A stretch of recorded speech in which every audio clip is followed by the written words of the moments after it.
Salut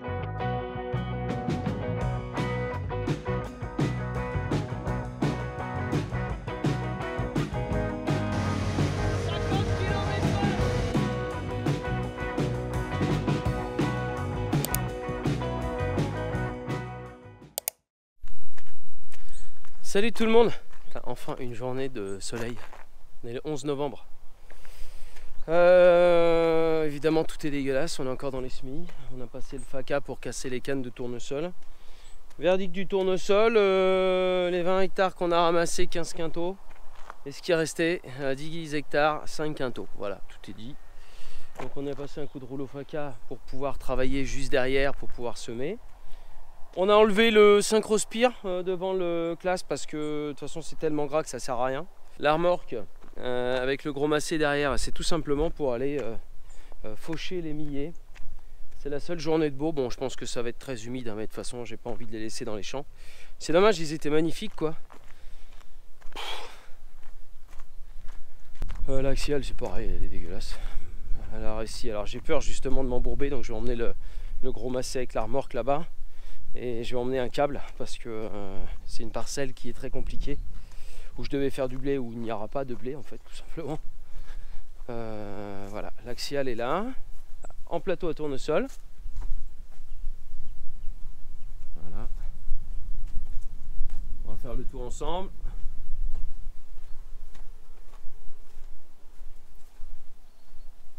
Voilà, je vais être obligé d'y remettre les relèves épis, parce que tout est couché. Je voulais y mettre un coup de soufflette. À la coupe à tournesol. Mais là j'ai qu'une envie, c'est vite de préparer pour vite repartir au champ. On va la démarrer. Je vais mettre un bon coup de soufflette et on voit ce que ça donne après. Bon les amis, n'oubliez pas de vous abonner, le petit pouce bleu. Une bonne chose. Elle démarre. Bon, je vais pas y mettre l'autoguidage pour le coup là parce que il n'y aura pas d'utilité. Elle démarre toujours au quart de tour. Du quad, on va aller chercher le souffleur, le compresseur. On fait tout avec ce petit quad, plein de petites choses. Ça évite de prendre le pick-up. Là, j'emmène pas la bécane là où c'est propre parce que tout est dégueulasse avec la boue. Donc, si on peut garder un petit endroit sympa. Bien sûr, j'ai plus de batterie sur le compresseur. C'est super.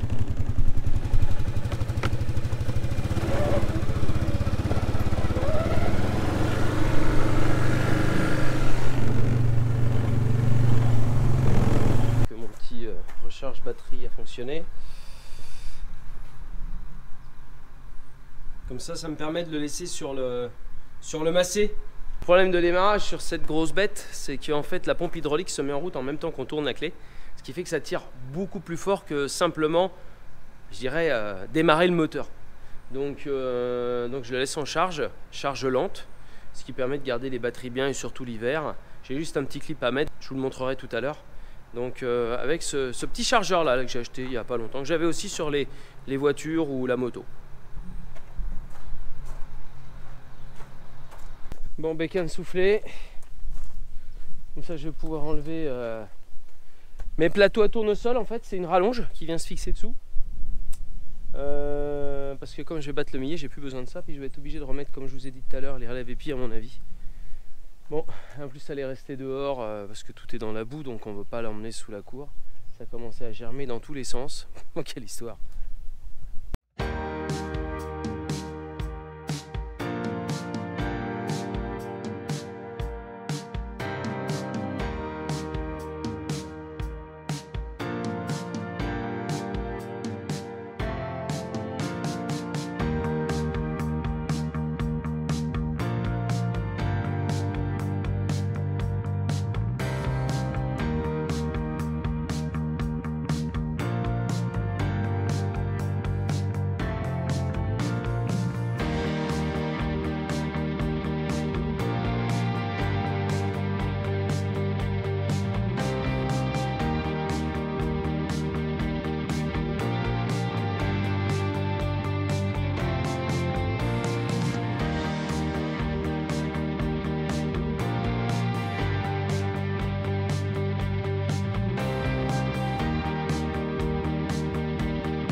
Des fois je me dis mais qu'est-ce qu'on se casse les couilles dans des terrains pareils. Encore on arriverait à faire 115. 2 hectares c'est faisable. Ouais. 1 hectare et demi. Ouais. Alors regardez les couleurs de terre, vous allez voir, c'est quand même assez étonnant. Regarde, ça ressemble à la terre de Beauce. Ah ouais d'accord. Ça fait combien de temps que t'es pas venu en Beauce? Tu rigoles, quand il laboure derrière les betteraves, c'est pareil. Hein. Ouais, mais le fond doit pas être pareil. Ah bah on pourra tout avoir. Hein. Nous on a que l'aspect. Oui, c'est... Alors ce qu'on appelle graler, je vais vous expliquer parce qu'on le voit bien, c'est quand la terre elle devient plus blanche en fait en surface. C'est les limons qui sèchent, vous allez voir.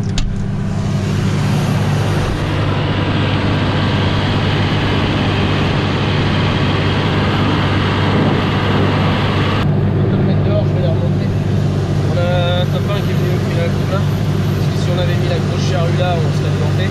Il y a que la petite 5 elle est à vendre. Qui la veut? La petite 5 corps? Non, la course.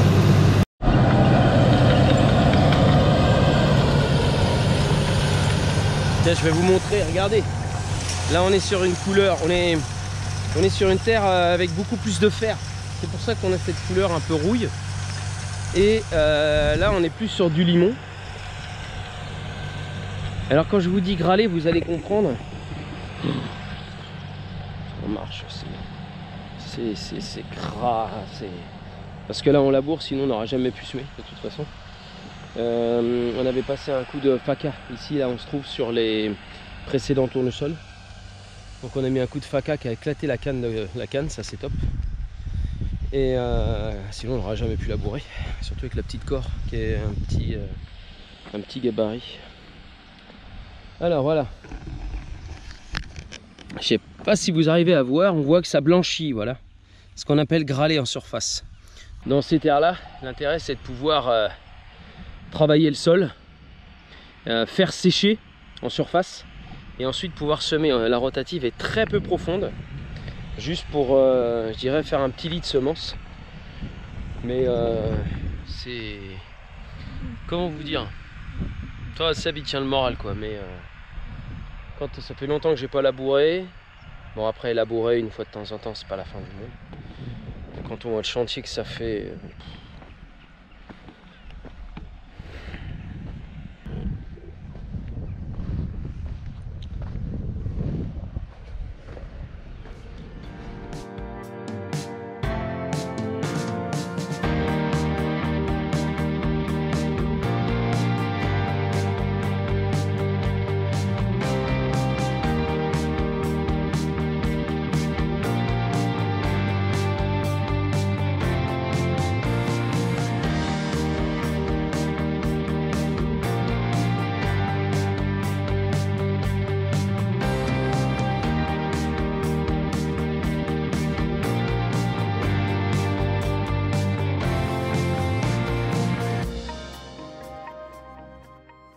on tourne entre les semis, la charrue, la moissonneuse, l'air morte, enfin voilà, on court partout. Alors il y a toujours les copains qui viennent filer un coup de main, donc ça c'est cool. Mais je suis un peu démoralisé parce que j'ai pas l'habitude de faire du boulot comme ça et ça fout pas le moral. Le matériel est dans un état déplorable. Bon encore ça va, petit coup de nettoyage. Mais bon voilà, j'ai pas l'habitude de travailler comme ça et après quand on est dans l'extrême, c'est toujours ennuyant, quoi. Après je sais que je suis pas le seul, il y en a qui n'arrivent même pas à passer. Donc voilà, on verra bien ce que ça donnera. J'espère qu'on pourra faire nos désherbants juste derrière parce qu'il rannonce de l'eau encore. Voilà. Bon c'est bon. La coupe a été sur la moissonneuse, l'éclairage fonctionne. Mon père va passer devant et on part sur l'autre exploitation.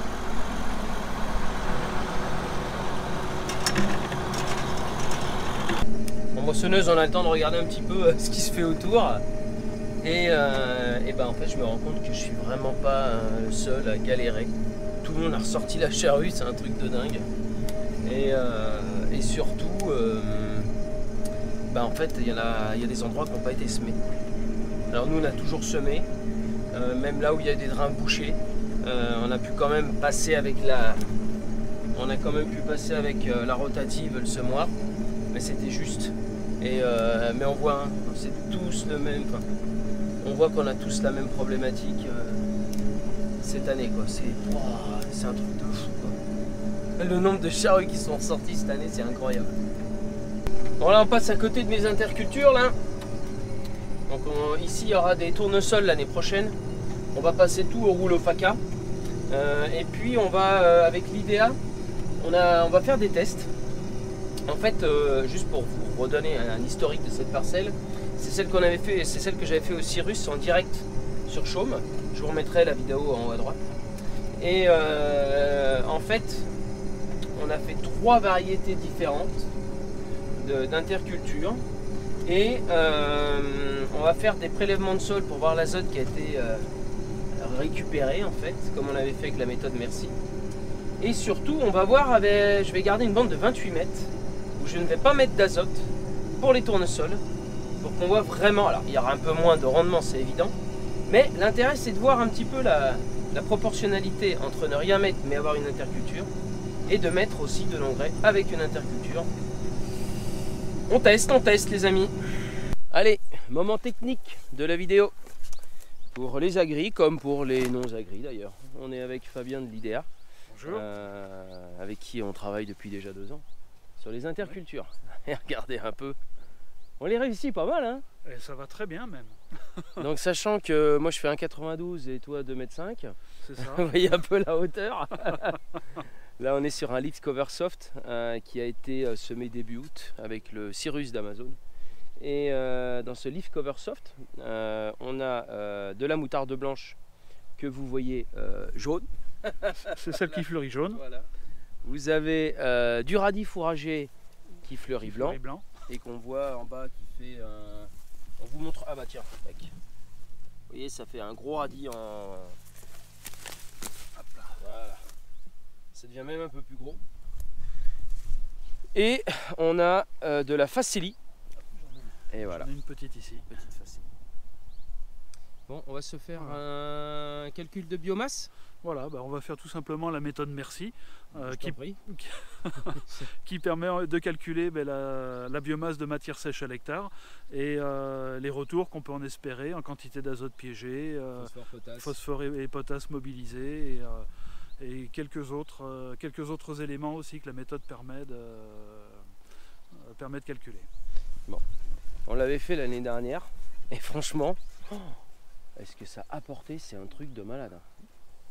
Et on est de l'autre côté là où on a différentes. En fait, on fait différents essais de différents mélanges ici avec Fabien et l'IDEA. Et je crois que les plus mauvaises se met directement avec le Cyrus sur Chaume. On est déjà à plus de 3 tonnes. Ah oui, ce que j'ai fait ce matin, j'ai pas remis le calcul. Je suis sur les données brutes, mais j'ai pas un mélange à moins de 3 tonnes de ce matin déjà. De matière sèche oui. À l'hectare. Mais on a ce métaux et cette année pour les couverts, pouvoir ce métaux c'était un avantage. Comme pour les Smith Colza les amis. Bon, alors on en est plus à chercher. Et franchement, le radis, t'imagines quand on voit toutes les cosses que ça va rapporter en azote naturel? Oui. Truc de dingue, hein. Bien sûr, ouais. Et là ton couvert il est suffisamment avancé, dès que tu peux avoir une fenêtre de tir, tu peux y aller pour le détruire. Je pense qu'on va semer les blés avant. Je pense que ça lui est bien aussi. Fabien, t'es où? Je suis caché. Fabien. Ah, tu fais place nette? Ah, je fais place nette pour commencer, c'est toujours mieux de nettoyer un peu avant de commencer. Donc on récupère, on fait 1 mètre sur 1 mètre, hein, on est d'accord? On fait 1 mètre, ouais. Et on calcule le poids de chaque variété, donc il y en a 3. Voilà, alors, moutarde blanche, radis, et facélie. Et on peut même en rajouter une quatrième, tes repousses. Repousse d'orge. Parce qu'elles ont fait du travail aussi. Allez, vas-y, Alors, on attaque. Moi, je ferai mon petit profil culturel tout à l'heure pour voir ce que ça a donné. voilà, je crois que le plus simple, on va tout mettre dans un sac poubelle. Et ce sera l'idéal. Ce sera pas l'idéal, ce sera l'idéal. Oh, hey. Dans celle-là. T'es pas dedans, hein, Hein? ce sera pas idéal, Ah. ce sera l'idéal. Je l'avais pas. Là, on va mettre le radio ici, là, il marche. Hein. Allez. Bon, on essaye de mettre un coup de pelle pour voir ce que ça donne. Juste pour info, il y a eu un coup de déchômage et on a semé directement avec le Cyrus. Et je sens même pas le passage de déchômage. Je vous le refais. En ralenti, hein. T'es prêt? C'est bon.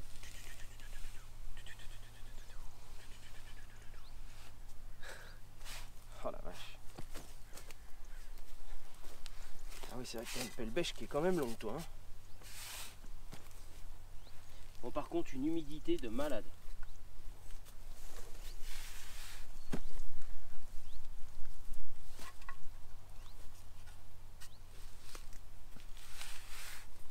Oh.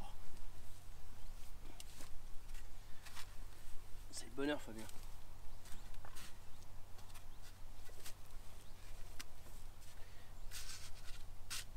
C'est le bonheur. Donc hormis la structure du sol, j'ai pas dit la texture, hein, j'ai dit la structure. C'est différent. La structure, la texture, c'est les composants du sol. La structure, c'est l'état où elle se trouve. Hormis une structure qui a été vraiment travaillée par le racinaire, ce que tu te dis en fait, c'est que là pour la moutarde, la facélie ou le radis, eh ben, tu vas apporter de l'azote naturel. C'est pour ça que je dis toujours dans les vidéos, les intercultures, c'est pas que administratif en fait. Tout ce qu'on est capable d'apporter avec ça, tant sur la protection du sol que, je parle en surface, pour les terres battantes entre autres comme celle-ci, tant sur la fissuration par le racinaire, parce qu'on a quand même des radis entre autres qui vont apporter une fissuration de descente, puis qui va s'élargir, donc qui va travailler autour. Et que l'apport en azote, phosphore, potasse qu'on va calculer tout à l'heure avec la méthode Merci, il faut vraiment se dire que en fait là, ce que j'ai mis là, le coût que ça m'a coûté à l'hectare, je vais mettre moins d'azote, tout simplement quoi. On va se retrouver. Hein. Bon là, il a vu un peu petit, il pensait qu'on allait les mettre directement. On a fait 4 sacs, donc un sac de moutarde, un sac de facélie, un sac de radis et surtout un sac de repousse d'orge de printemps, parce que la repousse elle fait partie aussi du couvert. Nous sommes d'accord. Tout à fait. On calcule toute la biomasse. Eh Fabien, on est sur la matière sèche, on est d'accord, mais on comptabilise pas le radis qui est dans le sol là. Pour le coup, ça apporte aussi pas mal de choses. Hein. Oui, mais en fait, la méthode permet de tout calculer. Ouais. Et tu sais que pour maintenir un sol à 3% de matière organique, sais-tu combien il faut en rapporter tous les ans? Non, vas-y. Il faut 20 tonnes de matière sèche alors, à l'hectare. À l'hectare. Donc les plantes, les parties aériennes, comme les racines, on les comptabilise aussi. Il en faut 20 tonnes pour maintenir un sol à 3% de matière organique.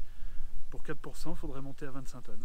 Et quand tu es à 1 comme moi, il faut que j'en apporte 2 tonnes. Ah non, je suis à 1%, 1, 2. D'accord, il faut recharger. Si tu peux apporter du compost, du fumier, c'est ce que je fais. Possible. C'est ce qu'on fait. Et faire des couverts au maximum. Voilà, c'est pour ça que l'idéal est là aussi. Et que j'aime mettre de l'interculture. C'est vraiment pour apporter de la matière sèche. T'as tout compris. Bon allez, on va faire notre calcul. Bon alors Fabien, maintenant on est sur le côté informatique. Donc en fait tu vas tout simplement sur le site Méthode Merci. Le site Méthode Merci, on peut se le refaire si tu veux. Il suffit de taper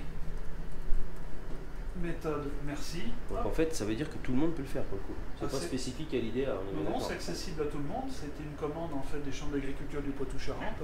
Ça a été réalisé il y a quelques années. Tu veux dire que c'est de chez toi? En gros c'est ça quoi. Oui, avec mon nom Pinot, je suis obligé de défendre le Poitou-Charentes. Alors vas-y, go. Donc après, il suffit de cliquer sur réaliser un calcul. Alors donc là, les données ont été rentrées. Voilà, donc moi c'est bien la pièce de l'étang, les sols limoneux, sablo-limoneux moyennement profond avec une petite réserve utile. T'as mis évidemment toutes les quantités qu'on avait prélevées, donc des espèces. Et maintenant on attend et le calcul. Donc, j'espère que ça le marque en gros. Alors, oh non, ça ne le met pas très gros, mais regarde, ce qui est intéressant, oh la vache. Donc ton couvert, il a fait 4,6 tonnes à l'hectare. C'est énorme. Il faut au moins 3 tonnes pour que ça paye vraiment le couvert. Donc là, on est... j'ai largement payé. Ouais, super. Donc regardez un peu, donc 4,6 tonnes.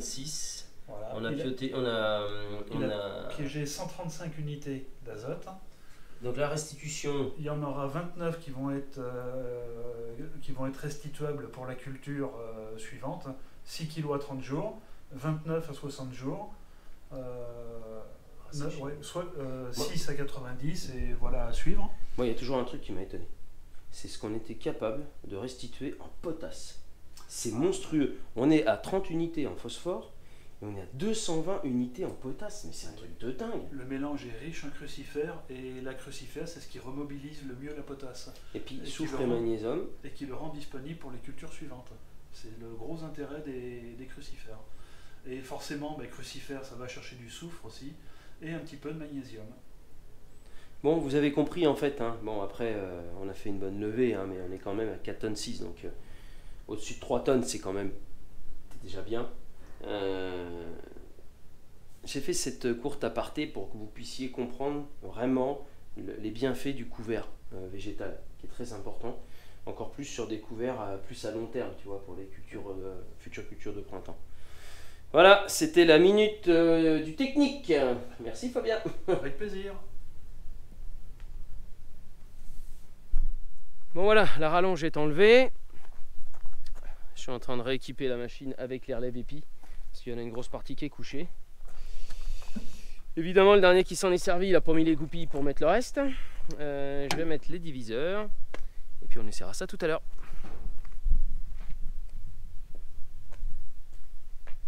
Ah, moi ça, ce chantier.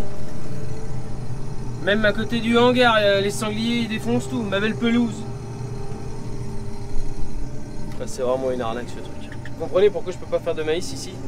Comme j'ai pas envie de passer mon temps à mettre des clôtures électriques à chaque fois qu'on en fait. Ah les cochons. Allez, on va attaquer, on règle la pécane. Et on va voir ce que ça va donner.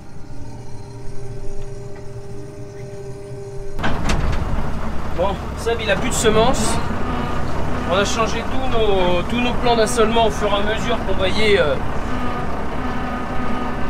voyait comment se travaillait le sol. Donc là on est charrette. On est charrette parce qu'il y a des endroits où on en a mis un peu plus parce que c'était très gras. Puis je pense qu'on ira piocher dans la cellule. Il n'est pas traité, c'est pas grave. Ce n'est pas grave.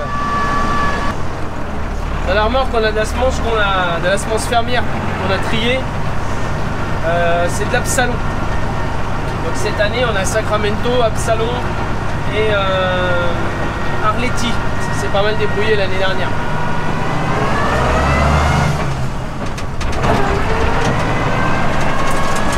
Je pense même que pour terminer, on va faire un petit mélange de Sacramento et d'Absalon. Voir ce que ça donne. Alors, on va savoir si la roue, elle est ou pas bloquée. C'est un directionnel. C'est un directionnel là-dessus. Donc comme c'est un directionnel, si jamais la roue se débloque, elle se met de travers. Et comme je ne sais pas comment l'hydraulique a été mis, parce que je ne suis pas le dernier à l'avoir utilisé, c'est bon, je crois l'avoir bien bloqué. Ah, ok. Allez, j'emmène la le gauche, direction. C'est de merde aujourd'hui là.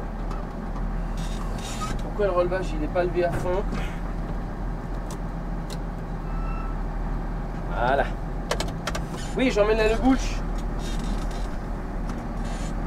pour pouvoir récolter mon millet. Mais j'emmène aussi le macé. Vous allez comprendre pourquoi. J'ai même pas été au champ, je suis déjà embourbé.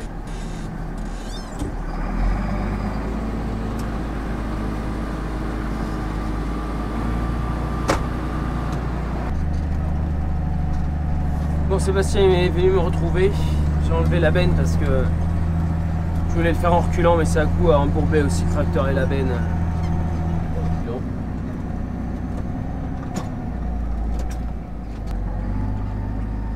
Plein le cul de ces terres de merde.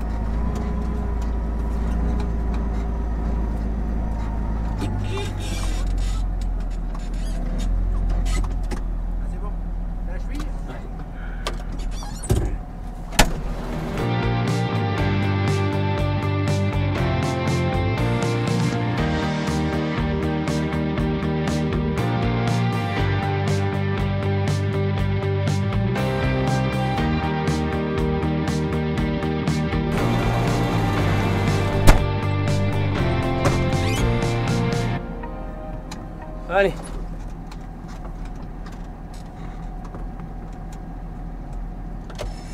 C'est parti.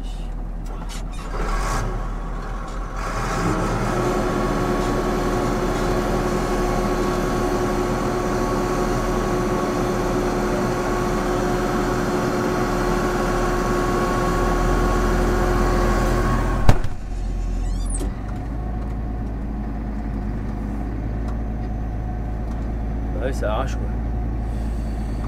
C'est pas du boulot ça.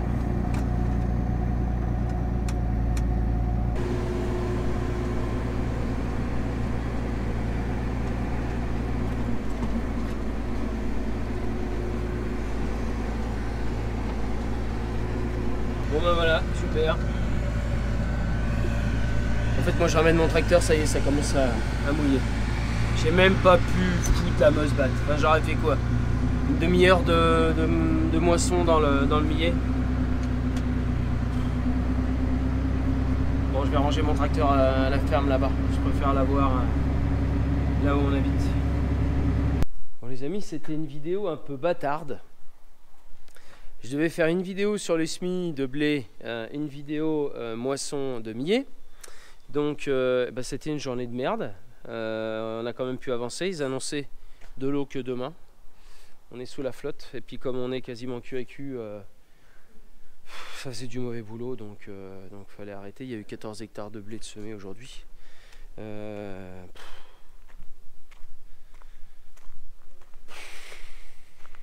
sais même plus quoi dire. Il y a des moments c'est compliqué. Franchement, là ils annonçaient du pot toute la journée. On s'est dit on va dépoter. J'ai un pote qui est venu pour labourer. On a pu échanger comme il fallait. Manque de bol, ben, il est 17 h, on est sous la pluie. Voilà, ça y est là. Donc ça sèche plus. Moi j'ai voulu essayer de faucher le millet.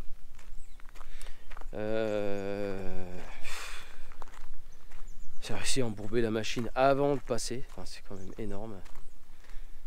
Puis regardez ça là.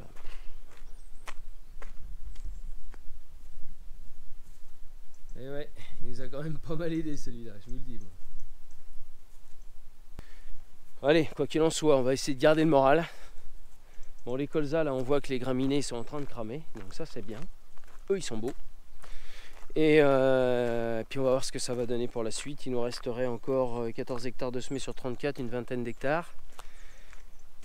Et puis après, ben, il y a tous les désherbages à faire. Donc évidemment, ben, comme à chaque fois on met du temps, il y en a qui sont déjà en train de lever. Donc ça sera un désherbage à prélever. Ce qui aurait été bien, c'est qu'on désherbe en post-semi prélevé sur certaines parcelles. Je suis en train de faire mon montage et je me rends compte que la vidéo finale a bugué. Donc je reprends, vous l'avez compris, le désherbage, bah, ça va être selon le blé qui a été semé, plus ou moins vite, ce qui a été élevé, ce qui n'a pas levé, etc. Donc ça va être un beau foutoir, hein, un peu comme cette année.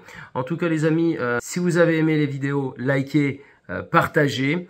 On se donne évidemment rendez-vous sur mes réseaux sociaux, Alexandre de Pro Deal Center, le Facebook et l'Instagram. Et moi les amis, je vous dis à très vite.